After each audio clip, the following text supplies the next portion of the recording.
ही जोरदार वॉर में ड्रैगन की गरज को चुप कर देता है, मानो किसी परेशान करने वाले कीड़े को रास्ते से हटाया हो। अगली चुनौती एक विशाल स्त्री योद्धा है जो पहाड़ जैसी ऊंची और जमीन हिलाने वाली ताकत रखती है, लेकिन फिनिस्ट उसे भी हवा में ऐसे उठा देता है मानो वह किसी सराय में पड़ी लकड़ी की कुर्सी हो। दर्शक दंग रह जाते हैं। फिनिस्ट कोई आम योद्धा नहीं बल्कि खुद में एक तूफान है। अब बचती है आखिरी बाधा, वही कोलोबोक जिसे पहले उन्होंने थैले में बंद किया था। उसे एक पिंजरे जैसी एरिना में छोड़ा जाता है जहां मुकाबला जमीन पर नहीं बल्कि जालदार दीवारों और संकीर्ण जगह में होना है। कोलोबोक बिजली की रफ्तार से इधर उधर उछलता है और फिनिस्ट को चकरा देने की कोशिश करता है। तभी फिनिस्ट एक शातिर चाल चलता है। वह बेहोश होने का नाटक करता है। जैसे ही कोलोबोक जीत का जश्न मनाने लगता है, फिनिस्ट झटके से उठता है और उसे दीवार की दरार में फंसा देता है। पिंजरा शांत हो जाता है। आखिरी बाधा भी ढेर भीड़ तालियों से गूंज उठती है। फिनिस्ट मुस्कुराते हुए किनारे खड़ी वासिलिसा की ओर फूल उछालता है, लेकिन वह यहीं नहीं रुका। वह दूर खड़े इवान को देखकर हाथ उठाता है और सबके सामने उसे चुनौती देता है। इवान की नजरें बचती हैं। वह इस मुकाबले का हिस्सा बनना ही नहीं चाहता था। उसके मन में तो बस एक ही बात है, मॉडर्न दुनिया में वापस जाकर अपना सामान ले आए। लेकिन जब वह जादुई तलवार उठाकर दूसरी दुनिया का रास्ता खोलना चाहता है, अचानक तलवार चमकती है और रास्ता खुलने की बजाय गायब हो जाता है। दुनिया के बीच की दहलीज बंद हो चुकी थी। ठीक उसी क्षण हवा भारहीन हो जाती है और नीले सफेद प्रकाश में एक आकृति प्रकट होती है। वॉरियर गार्ड, दुनियाओं का प्रहरी। वह गहरी आवाज में इवान से कहता है, दुनियाओं के द्वार वहीं खुलते हैं जहां जिम्मेदारी निभाई जाती है। तुम चुने गए हो इवान, भागना अब विकल्प नहीं है। इवान की सांसें रुक जाती हैं। पहली बार उसे एहसास होता है यह प्रतियोगिता सिर्फ खेल नहीं, उसकी परीक्षा है। दो दुनियाओं का भविष्य अब उसी के निर्णय पर टिका है और शायद उसे राजकुमार नहीं राजा बनना है। वॉरियर गार्ड की गूंजती हुई आवाज के बाद इवान के हाथ में पकड़ी जादुई तलवार हल्की पड़ने लगती है। तलवार की चमक मानो बुझती हुई आग की तरह कम होती जाती है। प्रहरी की आंखें इवान की आंखों से टकराती हैं और वह गंभीर स्वर में बताता है कि दुनियाओं के बीच पोर्टल खोलने के लिए तलवार की शक्ति का अत्यधिक उपयोग हो चुका है। उसकी ऊर्जा पूरी तरह समाप्त हो चुकी है और अब वह कुछ समय तक किसी भी जादू को सक्रिय नहीं कर सकेगी। इवान के चेहरे का रंग उड़ जाता है। वह लौटना चाहता था, अपने मॉडर्न उपकरण, कपड़े और रणनीतियां लेना चाहता था, लेकिन अब कोई रास्ता ही नहीं। उसे बिना तैयारी के उसी प्रतियोगिता में उतरना होगा जिसे वह टाल रहा था। भीड़ शोर से भर उठती है। अब हर निगाह उसी पर टिक चुकी है। उधर आसमान में बादलों की परतों के बीच से एक उल्लू पंख फैलाए तेजी से शाही शहर की ओर उड़ रहा है। उसकी पीठ पर बैठा है एक प्राचीन जादुई भेड़िया जिसकी आंखें नीले जादू की लपटों की तरह चमक रही हैं। दोनों किसी रहस्य की तरह सन्नाटे को चीरते हुए महल की ओर बढ़ रहे हैं। यह साधारण आगमन नहीं बल्कि किसी आने वाले तूफान की सूचना है। इधर इवान मैदान में उतर चुका है। पहली चुनौती,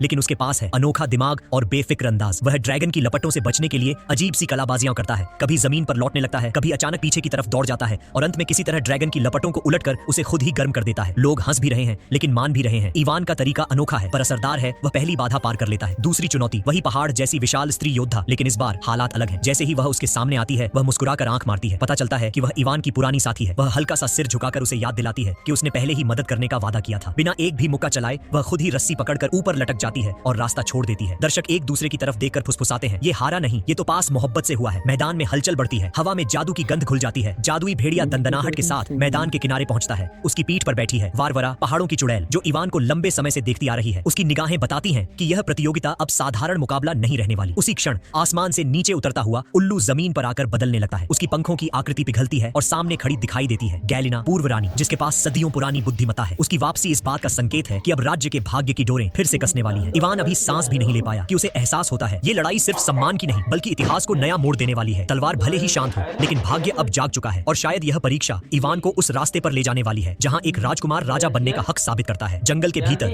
जहां हवा भी रहस्यों में लिपटी लगती है, एक छोटी लड़की घुटनों के बल झुककर एक अनोखे फूल को निहार रही थी। उसका रंग सामान्य फूलों जैसा नहीं था। पंखुड़ियां मानो रोशनी और छाया के बीच झिलमिलाती थी, जैसे कोई जीवित चीज अपनी सांसें रोककर छिपी हो। बच्ची उस अद्भुत चमक से मंत्रमुग्ध हो गई। उसने कांपते हाथों से उसे छूने की कोशिश की, लेकिन पलक झपकते ही पंखुड़ियों से निकला एक नुकीला कांटा उसकी उंगली में धंस गया। वह चीख पड़ी और खून की पतली धारा उसकी हथेली पर फिसल गई। आवाज सुनकर उसकी बड़ी बहन दौड़कर आई। उसने छोटी को सीने से लगाया, उसे शांत करने की कोशिश की, लेकिन जब उसकी नजर खुद उस फूल पर गई, उसकी सांसें थम गईं। उसके भीतर कोई अनजानी ताकत जाग उठी, मानो फूल उसे अपने करीब खींच रहा हो। उसकी उंगलियां बिना उसकी इच्छा के आगे बढ़ी। जैसे ही उसने फूल को छुआ, उसकी आंखों में भय चमका, कुछ प्राचीन और डरावना, जैसे कोई पुराना श्राप उसके मन में यादों का दरवाजा खटखटा रहा हो। उसने तुरंत अपनी बहन का हाथ थामा और जंगल से भाग खड़ी हुई। पीछे वह रहस्यमयी फूल धीरे धीरे मिट्टी में उतरता गया, जैसे कभी था ही नहीं। घर लौटने तक सब ठीक लगा, लेकिन रात ढलते ही सब बदल गया। छोटी बहन अचानक जमीन पर गिर गई। उसकी सांसें तेज चलने लगी, फिर शरीर पूरी तरह अकड़ गया। उसकी आंखों का रंग गायब होकर सिर्फ सफेदी बची। नसें काली पड़कर त्वचा के नीचे सरकती हुई दिख रही थी, जैसे कोई अंधेरा झर उसके अस्तित्व पर कब्जा कर रहा हो। बड़ी बहन ने उसे झकझोरा, लेकिन अब उसके अपने हाथों पर भी वही काले निशान उभरने लगे थे, मानो दोनों किसी एक ही श्राप की जंजीर में बंधी हो। उसी समय दूर जंगल में बाबा यागा अपनी चलती फिरती झोंपड़ी में थी। लकड़ियों की आग पर उबलता कड़ाहा नीले धुएं की लकीरें छोड़ रहा था। वह प्राचीन मंत्र बुदबुदा रही थी। जड़ी बूटियां, हड्डियां और रहस्यमयी जड़ों को मिला पिला रही थी। ये कोई साधारण दवा नहीं थी, बल्कि आत्माओं को बांधने वाली चिकित्सा जो सिर्फ वही बना सकती थी। दोनों बहनें किसी तरह उसकी झोपड़ी तक पहुंचती हैं। बाबा यागा लड़की को घूरती है। उसकी आंखें ऐसे देखती हैं मानो शरीर नहीं, आत्मा में छुपा झर पड़ रही हो। वह चाकू उठाती है, छोटी बच्ची के बालों का एक हल्का सा गुच्छा काटकर उसे कड़ाहे में गिरा देती है। धुएं में आकृतियां बनने लगती हैं, दांत, पंजे, अजीब सी आंखें। और फिर बाबा यागा भारी आवाज में कहती है, यहाँ जंगल का श्राप नहीं, किसी पुरानी जागी हुई काली सत्ता का असर है। फिर वह एक कठोर चेतावनी देती है, उस लड़की को तुरंत राज्य से दूर भेज दो, वरना अंधकार उसके भीतर हमेशा के लिए घर बना लेगा। बड़ी बहन तिलमिला उठती है। वह अपनी बहन को छोड़ने के नाम पर भड़क जाती है और गुस्से में चिल्लाते हुए उसे उठाकर वापस अपने घर ले जाती है। लेकिन वह नहीं जानती थी कि यह रात सिर्फ शुरुआत है। अगली रात चांद बादलों में छुपा हुआ था। कमरे में सन्नाटा पसरा था। तभी एक अनजानी आवाज घर में गूंजी, धीमी मगर आदेश जैसी, मेरे पास आओ। छोटी लड़की ने आंखें खोली। उसकी सफेद पुतलियां चमक रही थीं। वह जैसे किसी और की इच्छा से चलने लगी। बड़ी बहन ने उसे रोकना चाहा, लेकिन उसके अपने कदम भी उसी दिशा में बढ़ने लगे। उसकी आंखों में भी अंधेरा उतर चुका था। चेहरा बदलता हुआ, जैसे वह अब खुद नहीं रही, बल्कि किसी छाया की दासी बन गई हो। और उस पर महसूस हुआ, वह फूल सिर्फ सुंदर नहीं था, वह एक द्वार था। और किसी प्राचीन दैत्य ने उसे छूकर अपने लिए दो नई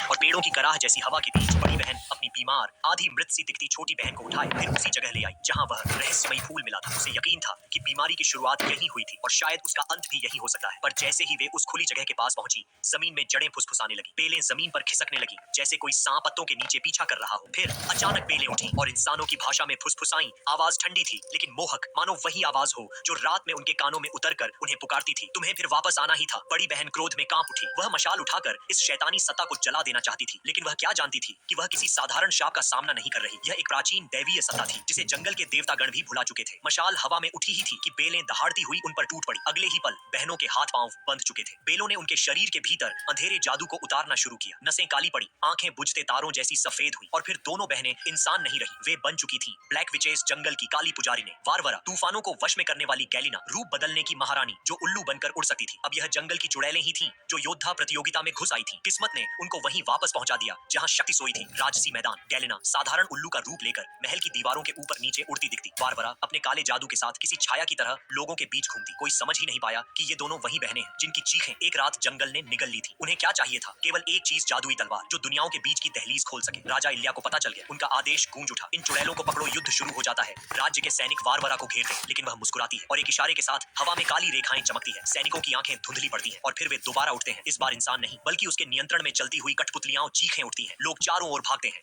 ढालें गिरती हैं, बच्चे छिपते हैं। महल के सामने अराजकता फैल जाती है। उधर गैलिना उल्लू रूप में महल के भीतर घुस चुकी है। वह पंखों की धड़कनों के साथ उस कमरे तक पहुंचती है जहां जादुई तलवार रखी है। वोडियानोय, पानी का देव जो संघर्ष में मदद करने आया था, सब कुछ देखता है और सबसे पहले भाग खड़ा होता है। वह जानता है ऐसी काली शक्ति के सामने खड़ा होना मूर्खता है। गैलिना तलवार अपने पंजों में दबाकर हवा में उड़ा उठती है। जैसे ही वह भागने ही वाली होती है, अचानक एक हाथ उसके सामने उठता है। इवान उसे देखता है और बिना सोचे एक वार में उल्लू को गिरा देता है। तलवार उसके कब्जे में आ जाती है। गैलिना जमीन पर गिरकर फिर से इंसानी रूप लेती है। गुर्राते हुए उठने ही वाली होती है कि वॉरियर गार्ड उभरता है, उसकी राह रोकता है। उसकी आवाज आसमान में गूंजती है, इस राजकुमार को छूना, विनाश को बुलाना है। वारवरा चीखती है, काली जादू की बिजली उसके हाथों में जमा होती है। इवान तलवार कसकर पकड़ लेता है और वह समझ जाता है यह युद्ध अब सिर्फ राज्य की रक्षा का नहीं, बल्कि दो दुनियाओं के भविष्य का है। इवान जल्दी से तलवार उठाकर अपने पिता के हाथ में दे देता है, लेकिन तलवार अभी भी कमजोर है और पूरी ताकत वापस नहीं आई है। तभी जमीन के नीचे फैली रोगोलेप की जड़ें अचानक तेजी से हिलने लगती हैं। जैसे ही वारवरा गार्ड पर वार करती है, वो जड़ें फौरन उसे जकड़ लेती हैं, मानो किसी ने पिंजरा कस दिया हो। हालात बिगड़ते देख राजा इल्या समझ जाता है कि यहाँ रुकना अब जान के साथ खिलवाड़ है। वह इवान को कहता है कि वह तलवार लेकर तुरंत निकल जाए। इवान भी समय बर्बाद नहीं करता और जाते जाते कोलोबो को उठाकर साथ ले लेता है। सभी तेजी से शहर के बाहर जंगल की तरफ भागते हैं। वहां पहुंचते ही बाबा यागा अपनी जानी पहचानी झोपड़ी को बुलाती है। पीछे से दुश्मन पीछा करते हुए करीब पहुंच चुके होते हैं। तभी झोपड़ी अपनी दो बड़ी टांगों के सहारे उछलकर नदी में कूद पड़ती है और तेज बहाव के साथ बहने लगती है। दुश्मनों की कठपुतलियां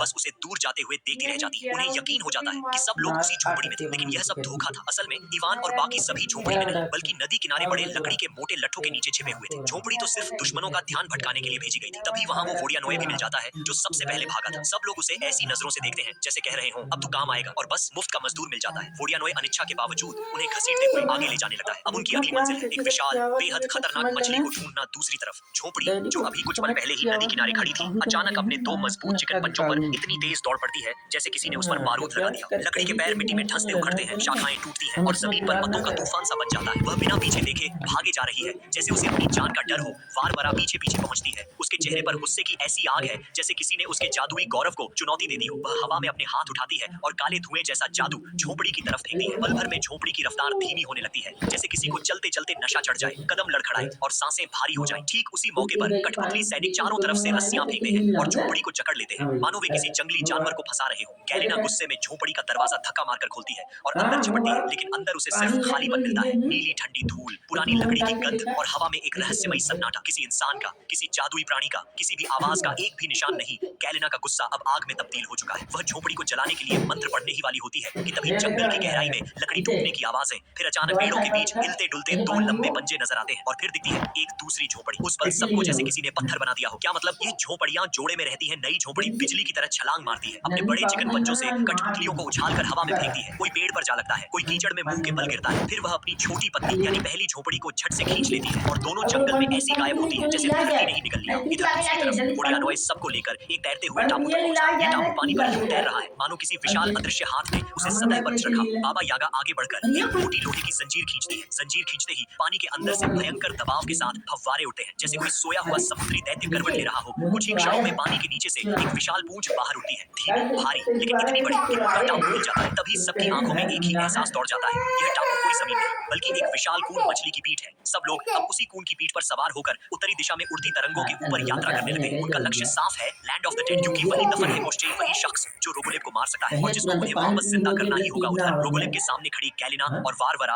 अपनी हार का कारण बताती है। जादुई तलवार उनके हाथ से चली गई। रोगोलेव की आंखों में गहरा लाल चमक उठता है, हवा भारी हो जाती है, वह गुस्से में कांपने लगता है, लेकिन गैलेना फिर भी जिद में जबान चला देती है। बस लेकिन रोगोलेव काले जादू के उफान में उसे हवा में उल्टा टांग देता है, मानो कह रहा हो अगली बार जुबान चली तो जान भी चली। कून आखिरकार मरी हुई जमीन के बर्फीले किनारों तक पहुंचती है। हर तरफ सफेद ठंडी मौत फैली है। फिनिस्ट इतना जम चुका है कि उसकी पलकें तक बर्फ में बदल चुकी है। इवान बोर्डम में बैठा बबल गम चबा रहा होता है। वह गम का रैपर फेंकता है, लेकिन वह सीधे कून की नाक में घुस जाता है। कून को ऐसी जोरदार छींक आती है कि वह पूरी की पूरी 10 मीटर ऊपर उछलती है। उसके बाद उसका संतुलन बिगड़ने लगता है और वह रास्ते से भटकती है। फिनिस्ट जान लगाकर जंजीर खींचता है और कून पहाड़ों की दिशा में मुड़ जाती है। जैसे ही कून पहाड़ के करीब पहुंचती है, फिनिस्ट सबको एक एक कर पहाड़ की चोटी पर फेंकने लगता है। ठंडी हवा में किसी का शरीर बर्फ से टकराता है, कोई बमुश्किल गिरने से बचता है। इवान की बारी आती है, लेकिन वह नखरे करता है, मैं खुद कूदूंगा। वक्त बिल्कुल भी नहीं है। फिनिस्ट कोलोबॉक को उछालकर खुद भी कूद जाता है। तभी कून पहाड़ से टकराकर दूर छिटक जाती है और इवान पीछे छूट जाता है। इवान पूरी ताकत से जंजीर खींचता है। कून घबराकर सीधा आसमान की ओर उड़ जाती है और इवान उसकी पीठ से फिसलता हुआ पूंछ को पकड़े पकड़े आखिरकार गोल गोल उड़ता हुआ पहाड़ पर आ गिरता है। उसकी सांस चल रही है, बस मुश्किल से, लेकिन जान बच गई। फिलहाल उड़ने वाली मछली खो जाने के बाद इवान और उसके साथी के पास अब कोई तेज सफर का तरीका नहीं बचता। ठंड, थकान और बर्फ के बीच उन्हें पैदल ही आगे बढ़ना पड़ता है, लेकिन उनकी उम्मीद अभी खत्म नहीं हुई, क्योंकि मंजिल अब बहुत दूर नहीं है। चलते चलते इवान एक ऐसे पहाड़ के सामने पहुंचता है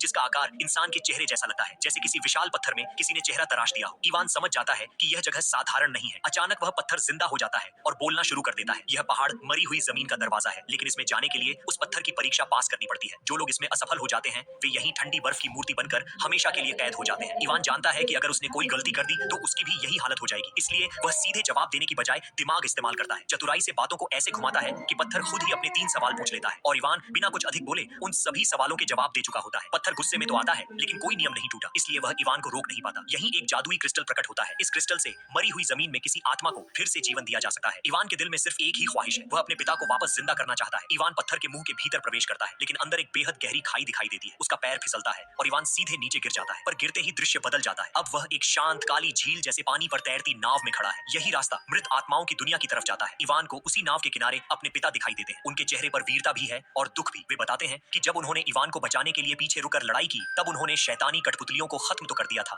लेकिन रोगोलेव के एक भयानक वार में उनकी जान चली गई। उनकी आत्मा भी इसी जगह फंस गई। इवान रो पड़ता है और तुरंत क्रिस्टल का इस्तेमाल कर अपने पिता को जिंदा करना चाहता है, लेकिन उसके पिता उसे रोक देते हैं। उन्हें जैसे सब पता हो इवान वास्तव में कोश्चेई को बचाने आया है और यह काम उससे ज्यादा बड़ा है जितना इवान सोच रहा था। पिता अपने ही हाथों से इवान की नाव को वापस रास्ते की ओर धक्का दे देते हैं। इवान मजबूरी और दर्द में देखता रह जाता है। वह चिल्लाता है, वापस जाना चाहता है, लेकिन अब बहुत देर हो चुकी है। कुछ ही पलों बाद इवान और कोश्चेई फिर पत्थर के बाहर बर्फीली जमीन पर गिरते हैं। रास्ता अब हमेशा के लिए बंद हो चुका है। इवान का दिल टूट चुका है। पिता को वो दूसरी बार खो चुका है, लेकिन अब उसके पास एक ही रास्ता बचा है। उसे अपने मिशन को पूरा करना है, चाहे इसकी कीमत कितनी भी भारी क्यों ना हो। इवान के लापता होने के बाद वारवरा चैन से नहीं बैठती। उसके पास इवान का कोई सामान नहीं बचा था, बस एक जोड़ी पुराने मोजे मिल जाते हैं। वारवरा उन मोजों पर जादू करती है और जैसे ही वह मंत्र बोलती है, मोजों से काले काले डरावने चमगादड़ों का झुंड निकलकर आसमान में फैल जाता है। अब ये चमगादड़ सिर्फ एक मकसद से उड़ रहे हैं, इवान को ढूंढना। इसी दौरान गैलेना, जो अब एक शक्तिशाली उल्लू के रूप में बदल चुकी है, उस जादुई तलवार को अपने पास रख लेना चाहती है। उसे लगता है कि अगर तलवार उसके हाथ में आ जाए तो वह न सिर्फ खुद को सुरक्षित रख सकती है, बल्कि पूरे जादुई संसार की रानी भी बन सकती है। वारवरा को उसकी यह नियत साफ समझ आ जाती है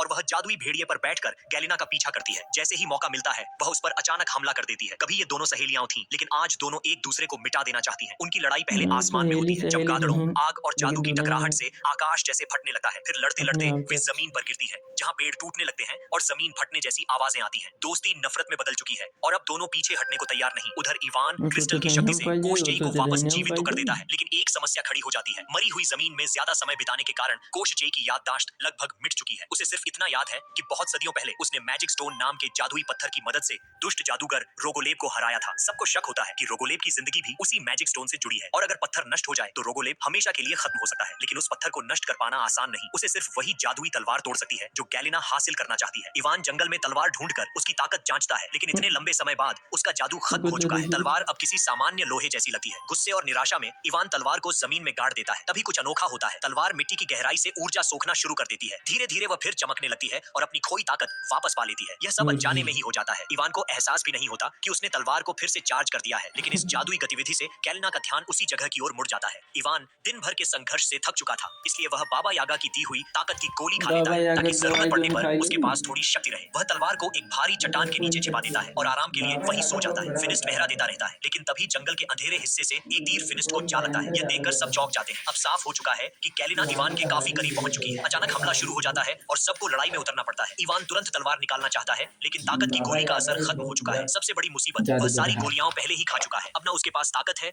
न चट्टान हटाने की क्षमता। पूरी कोशिश के बावजूद वह तलवार को बाहर नहीं निकाल पाता। मजबूर होकर सभी को पीछे हटना पड़ता है और इस गड़बड़ में गैलिना को वह जादुई तलवार मिल जाती है जिसे पाकर वह पहले से भी ज्यादा खतरनाक हो सकती है। गैलिना को जैसे ही जादुई तलवार मिलती है, वह अपने असली रंग दिखा देती है। तलवार रोगोलेब को देने की बजाय वह उसे लेकर खुद भाग जाती है। वारवरा उसकी इस चाल को समझ जाती है और उसका पीछा करती है। हवा में पेड़ों के ऊपर दोनों के बीच जोरदार भिड़ंत होती है। लड़ाई के दौरान तलवार हाथों से छूटकर जंगल की गहराई में जा गिरती है। उधर वही विशाल महिला जो भगदड़ मचने पर भाग गई थी, कहीं आराम से बैठकर ड्रैगन की आंच में भूना हुआ चिकन खा रही होती है। तभी आसमान से तलवार आकर उसी के सामने गिरती है। अब कहानी पलट जाती है। गैलिना, जिसकी गद्दारी सामने आ चुकी है, उसे वारवरा पकड़ लेती है और पीछे से उस पर हमला कर देती है। कुछ ही पल में गैलिना भी उन बाकी सिपाहियों की तरह बिना आंखों वाली भूत में बदल जाती है। इवान समझ चुका है कि तलवार गलत हाथों में जाने का दोष कहीं न कहीं उसी की लापरवाही भी थी। वह अकेला ही जंगल में तलवार खोजने निकल पड़ता है। उसे तलवार तो नहीं पर उसका कवर मिल जाता है। वह खुद को कोस रहा होता है कि अचानक वही विशाल महिला उसके पीछे खड़ी दिखाई देती है और हाँ, उसके हाथ में वही तलवार है। लेकिन इस बार जाइंटेस पहले जैसी भुलक्कड़ नहीं है। वह साफ कह देती है कि वह इस प्लेबॉय रूपी इवान को इतनी आसानी से तलवार नहीं देगी। इवान को मजबूर होकर अपनी अदा का इस्तेमाल करना पड़ता है। थोड़ी नजरें मिलाना, कुछ तारीफें, थोड़ी शरारत और जाइंटेस पिघल जाती है। अंत में वह तलवार उसे दे देती है। इवान विशाल महिला और 3 सिर वाले ड्रैगन को साथ लेकर शाही शहर में धमाकेदार एंट्री करता है। शैतानी कठपुतलियां उनकी ताकत के सामने टिक ही नहीं पाती। ड्रैगन आग उड़ाता है, जाइंटेस जमीन हिला देती है और इवान तलवार से रास्ता साफ करता चलता है। दूसरी तरफ कोषचेई और उसके साथी पहले ही शहर पहुंच चुके थे। उन्हें जीवन का पानी मिल जाता है और वे मरते हुए फिनिस्ट को उससे जिंदा कर देते हैं। तभी वे इवान के शोर और लड़ाई की आवाज सुनकर उससे आ मिलते हैं। सब मिलकर इन बुरे प्राणियों को खत्म करने ही वाले होते हैं कि अचानक एक बड़ा पत्थर जाइंटेस को लग जाता है और वह बेहोश होकर जमीन पर गिर पड़ती है। उसी गिरने की दिशा में उड़ता हुआ उसका बड़ा चम्मच इवान से टकराता है और उसे दूर फेंक देता है। तलवार फिर हाथ से छूट जाती है। इवान तलवार तक पहुंचने की कोशिश करता है, लेकिन उसका पैर रोगोलेब की जादुई जड़ में फंस जाता है। सौभाग्य से जड़ बहुत बड़ी नहीं होती, इसलिए वह खुद को छुड़ा लेता है। जैसे ही इवान तलवार उठाता है, वह बिना समय गंवाए मैजिक स्टोन पर वार कर देता है और पत्थर चकनाचूर हो जाता है। उस पत्थर के टूटे ही रोगोलेब की शक्ति का स्रोत भी नष्ट हो जाता है। मैजिक स्टोन टूट जाने के बावजूद भी रोगोलेब खत्म नहीं होता, उल्टा उसके अंदर सदियों से भरा गुस्सा और ज्यादा भड़क उठता है। इवान तलवार से उस पर कई और वार करता है, लेकिन अब तलवार का असर बिल्कुल नहीं होता। जैसे जैसे लड़ाई भड़कती है, हालात और बेकाबू होने लगते हैं। कोषचेई अभी भी अपनी यादें पूरी तरह वापस नहीं ला पाया है, इसलिए वह रोगोलेब की कमजोरी याद नहीं कर पा रहा। तभी अफरा तफरी के बीच कुछ ऐसा होता है जिसे देखकर हर कोई दंग रह जाता है। किसी ने कोषचेई का सिर काट दिया। उसका सिर जमीन पर लुढ़कता है और इसी झटके में उसके दिमाग की परतें जैसे खुल जाती हैं। अचानक उसे याद आ जाता है कि मैजिक स्टोन आखिर गिरा कहाँ था। उसका बिना सिर वाला शरीर इवान को इशारा करता है। इवान तुरंत उस जगह दौड़ पड़ता है जहाँ पहले जादुई फूल खिला था, बिल्कुल वहीं जहाँ असली राज छुपा हुआ था। वारवरा भी अब इस निर्णायक लड़ाई में शामिल हो जाती है। जैसे ही कोषचेई अपना सिर वापस धड़ से जोड़ने की कोशिश करता है, वारवरा उसे झटके से दूर फेंक देती है। इस बार वो सचमुच खत्म हो जाता है। अब साफ हो चुका है कि यह पूरा संघर्ष मैजिक स्टोन की वजह से ही था। उसी पत्थर ने रोगोलेब को सदियों तक जमीन के अंदर कैद रखा हुआ था, लेकिन अब देर हो चुकी है। एक तेज चमकदार रोशनी आसमान और धरती को जोड़ देती है। मैजिक स्टोन पूरी तरह टूट जाता है और रोगोलेब पेड़ दानव जमीन का सीना फाड़कर बाहर निकल आता है। इवान घबराता नहीं है, उसकी जादुई तलवार अब पूरी तरह तैयार है, लेकिन जैसे ही वह हमला करता है, रोगोलेब एक ही वार में उसे बहुत दूर फेंक देता है। रोगोलेब धीरे धीरे इवान के पास चलता हुआ आता है। उसकी आंखों में हैरानी है कि ये लड़का सोच भी कैसे सकता है कि वो उसे उसी तलवार से मार देगा जिसे उसके शिष्य ने बनाया था। जब रोगोलेब की नजर कोषचेई पर पड़ती है, तो उसके अंदर का हजारों साल पुराना धोखा और गुस्सा फट पड़ता है। कोषचेई, जिसे अब अपनी सारी गलतियां समझ आ चुकी हैं, अपने गुरु से माफी मांगता है। वह अपने पास मौजूद क्रिस्टल आगे बढ़ाता है और कहता है कि अगर गुरु चाहे तो वो अपनी हमेशा वाली जिंदगी उन्हें वापस दे सकता है, बस वे नफरत छोड़ दें। लेकिन रोगोलेब के लिए हमेशा की जिंदगी अब एक वरदान नहीं बल्कि सजा है। सदियों तक जमीन में कैद रहने की यातना ने उसे पागलपन की हद तक पहुंचा दिया है। वह क्रिस्टल को जोर से कोषचेई के शरीर में घुसा देता है और उसे फिर से जिंदा ही जमीन में दफनाने लगता है, ताकि कोषचेई भी वही दर्द झेले जो उसने सदियों तक झेला था। बाकी लोग उसे रोकने की कोशिश करते हैं, लेकिन उसकी ताकत के आगे सब बेबस है। एक एक कर सभी उसके बेलनुमा जड़ों से बंधते जाते हैं और जीवित दफन दफन होने की कगार पर पहुंच जाते हैं। जब इवान लगभग हारने के कगार पर होता है, उसकी चेतना फिर से मरी हुई जमीन में पहुंच जाती है, जहां उसे अपने पिता दिखाई देते हैं। उनके शब्दों में शांति और ताकत छिपी है। वे इवान से कहते हैं, सारी ताकत जमीन से आती है और जहां अंधेरा होता है वहां रोशनी भी पास ही होती है। उनकी बातों से इवान को एहसास होता है कि रोगोलेव को सिर्फ तलवार से नहीं बल्कि धरती की उसी शक्ति से हराया जा सकता है जिसमें वह खुद जकड़ा हुआ था। ये सिर्फ जादू की लड़ाई नहीं थी, बल्कि बैलेंस यानी दुनिया के असली संतुलन की परीक्षा थी। इवान को अब समझ आ चुका है कि अगर उसे इस शक्ति का इस्तेमाल करना है तो सिर्फ ताकत दिखाना काफी है। जिन्होंने बिना पीछे हटे उसके साथ आखिरी सांस तक लड़ाई की थी, और उसे अपने पिता की वह कुर्बानी भी याद आती है, जिन्होंने अपने बेटे और इस पूरे जादुई संसार को बचाने के लिए बिना हिचक अपनी जान दे दी थी। इन यादों से इवान के मन में छिपी सारी उलझनें साफ हो जाती हैं। अब उसे समझ आ जाता है कि लड़ाई सिर्फ जीतने के लिए नहीं बल्कि इस दुनिया में संतुलन लौटाने के लिए है। धीरे धीरे जमीन की रहस्यमयी ताकत उसके शरीर में उतरने लगती है, जैसे धरती की हर जड़, हर पत्थर और हर खोखली नस उसे एक एक बूंद शक्ति दे रही हो। इवान आगे बढ़कर रोगोलेव की कंटीली बेल जैसी जड़ को पकड़ लेता है और बिना किसी डर या संकोच के सीधे उसके सामने आकर खड़ा हो जाता है, मानो अब उसके और दानव के बीच कोई दीवार नहीं बची। इवान को एहसास हो जाता है कि अगर रोगोलेव की सारी शक्ति जमीन की नसों से आती है तो वह इसी कनेक्शन को काटकर उसे हमेशा के लिए कमजोर कर देगा। यही इस युद्ध का असली सूत्र है। इवान अपनी पूरी हिम्मत और नई मिली ताकत का इस्तेमाल करते हुए रोगोलेव को जमीन से उखाड़ देता है और फिर जादुई तलवार के एक वार से दोनों दुनियाओं के बीच एक चमकदार रास्ता खोल देता है। रास्ता खुलते ही रोगोलेव जोर की गर्जना करते हुए सीधे मॉडर्न दुनिया में गिर जाता है, जहां न जंगल है न जादुई मिट्टी, सिर्फ इंसानों की बनाई दुनिया है। यहाँ चारों तरफ डामर की कड़क सतहें हैं और शहर के नीचे फैली हुई कंक्रीट की मोटी परतें हैं जो शक्ति नहीं बल्कि बंदिशें देती हैं। रोगोलेव गुस्से में जमीन तोड़ने की कोशिश करता है, लेकिन एक सतह टूटे ही उसके नीचे दूसरी, फिर तीसरी, फिर चौथी निकल आती है। यह कोई खेत नहीं बल्कि अंडरग्राउंड पार्किंग है जो कई मंजिलें नीचे तक जाती है। अब जमीन से उसका संबंध पूरी तरह कट चुका है और जैसे ही उसका रिश्ता धरती की शक्ति से टूटा है, रोगोलेव की ताकत सूखने लगती है और अंत में लाख कोशिशों के बावजूद वह धीरे धीरे राख में बदल जाता है। रोगोलेव के खत्म होते ही दूसरी दुनिया में उसकी फैलाई हुई जड़ें भी निष्क्रिय और बेअसर हो जाती हैं और जो लोग उन जड़ों आजाद होने लगते हैं। कुछ ही देर में इवान भी वापस लौट आता है थका हुआ, लेकिन अब उसे पता है कि उसने सिर्फ दानव नहीं हराया बल्कि इस दुनिया के संतुलन को वापस लाया है। कोलोबोक इवान के पास आता है और बताता है कि जंगल में फिर से अंधेरा फैलने लगा है, जो किसी नए रहस्य की ओर इशारा करता है। इवान तुरंत एक बड़ी टोली लेकर जंगल की ओर जाता है और वहां पहुंचकर वह देखता है कि कुछ अजीब रहस्यमयी अंडे टूटे पड़े हैं और उन अंडों के अंदर से झोंपड़ी जैसे छोटे छोटे बच्चे बाहर निकले।